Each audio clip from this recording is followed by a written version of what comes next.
If you have looked at any kind of church art, you may find that Peter is always carrying keys. And that's largely because of this passage in Matthew 16, where Jesus gives him the keys of the kingdom. And this is very important for Catholic doctrine and that kind of stuff.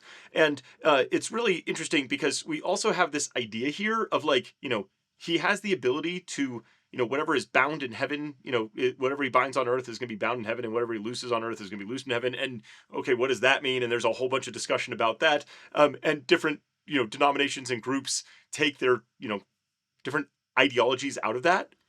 And I was listening to the Bema podcast, which I found very fascinating because it came from a different perspective than I normally came from. And so it gave me an opportunity to rethink things. I wouldn't recommend it if you aren't already solid in like what scripture has, because it helps you reframe some things and helps you rethink things. And one of the things that came up with that was a very common idea that's out there, which is that the binding and loosing is about determining what is right and wrong for the community. And in certain contexts, that is like, okay, the apostles had the power to choose what was right and wrong for church, which is interesting, right? Because that actually goes back to like the whole like knowledge of good and evil thing in Genesis.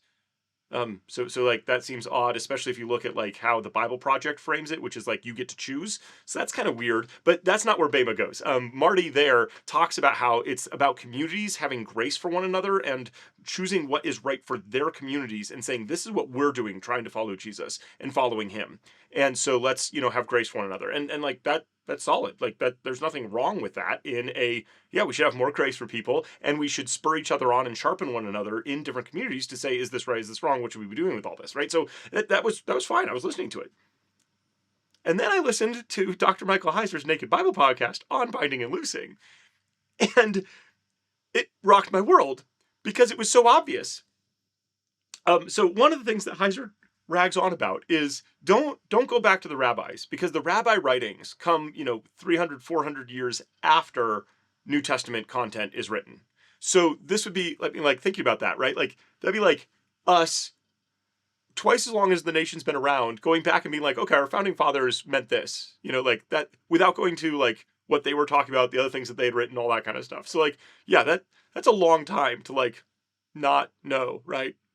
Even just going back from today and being like, yeah, they meant this, with knowing nothing in history, that is kind of odd, right? Not that there isn't any kind of connection, but it is a distantly disconnected thing. So what's really going on? And what blew my mind, right, is how little I know scripture and how poorly I connect to it. Okay, so like here's an example, right? So here we have this whole idea of I will give you the keys of the kingdom, right? And whatever you bind on earth will be bound in heaven, and whatever you release on earth will be released in heaven. Okay, what is that? Well, let's just go over to Mark chapter 3.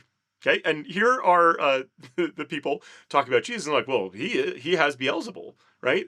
And by the prince of demons, he casts out demons, because Jesus has just been casting out demons. And he summoned them and said to them in parables, how can Satan cast out Satan? If a kingdom is divided against itself, that kingdom cannot stand. If a house is divided against itself, that house cannot stand. If Satan has risen up against himself and is divided, he can't stand, but has an end. But no one can enter into the house of a strong man to plunder unless he first binds the strong man. Then he will plunder his house. And again, for me, growing up, I'm like, this passage is weird, right? Like, what is this about? Hint, Jesus has been casting out demons. Okay, so just hold that for just a second, okay? And then if we go over to Luke 13, okay, he's teaching in one of the synagogues on the Sabbath day, and behold, there was a woman who had a spirit of infirmity 18 years. She was bent over and could in no way straighten herself up. When Jesus saw her, he called her, and he said to her, woman, you are freed from your infirmity. And he laid his hands on her, and immediately she stood up straight and glorified God. The ruler of the synagogue, being indignant because Jesus had healed on the Sabbath, said to the multitude, there are 6 days in which men ought to work. Therefore come on those days and be healed, and not on the Sabbath day. Therefore the Lord answered him, you hypocrites. Don't each one of you feed his ox and his donkey on this from the stall on the Sabbath, and lead them away to water? Ought not this woman, being a daughter of Abraham, whom Satan has bound 18 long years, be freed from this bondage on the Sabbath day? Therefore, just taking these passages, and Heiser goes into a whole lot more with Second Temple literature documents and a bunch of other stuff. If you want to go into that, I'll link below to that podcast episode. And I'm sorry, I can't find the Bema one. I did a Google search. I couldn't find it. There are a lot of them. I'm sorry. If you know which one it is, let me know and I'll link it or whatever for people. Okay, but the point here is that Jesus has given the power to bind and loose. Namely, bind up the supernatural, the evil infirmaries, and loose people from their bondage. And that's just great. Like, that makes way more sense, fits way better within the context of Scripture, actually connects to other Scripture, and isn't this something we just have to kind of like make up and like kind of has some bad theology like in the back of it, even if our application is okay? Like, I love this. And this is why learning more about Scripture, especially from scholars, is so important, because there is so much depth that I just miss. And this is great. And I think one of the things in the back of my mind from all of this, why I don't see it, why I miss it, is because I really struggle with kind of a supernatural worldview. I just talked about this in the last video and on the other ones as well. And like, I just don't see the whole like binding Satan and binding spiritual forces and releasing people from bondage, because I tend not to view that as real. Because despite believing in God and resurrection and miracles and all of these other things, I still have a problem with my modern lens filtering this ancient passage. So therefore I come up with different explanations like, oh, it's about community and stuff like that, instead of what it obviously is about, which is about, binding up the strong man, the supernatural forces that have been running the world, binding those up, and releasing people, loosing people from the power and grip of things. I think that's just great.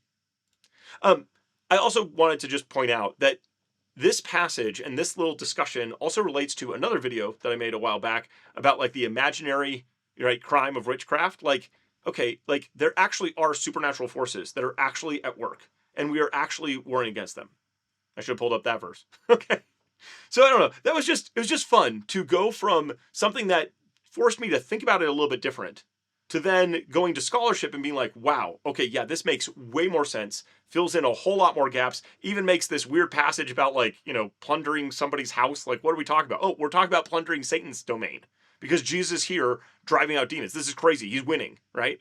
And that's just really cool. Okay, I'm going to stop rambling right now. Have you heard this before? Is this something you've seen? And yeah, what scholars are you listening to? And what have you found out recently that just really shapes things? Because like, the more we learn, the better this gets. So let's learn more together.